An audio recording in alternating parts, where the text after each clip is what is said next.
छत्तीसगढ़ के खरोरा थाना क्षेत्र के किंग ढाबा में पार्टी मना रहे एक युवक की चाकू मारकर हत्या कर दी गई। मृतक युवक की पहचान शिव कुमार के रूप में हुई है। हमले में शिव कुमार की मौके पर ही मौत हो गई।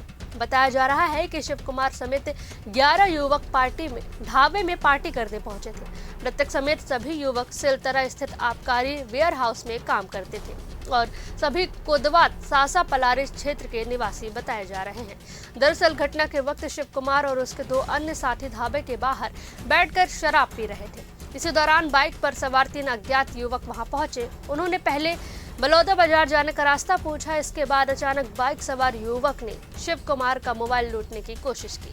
जब शिव कुमार ने इसका विरोध किया तो आरोपियों ने बहस के बाद शिव कुमार के सीने पर चाकू से वार कर दिया।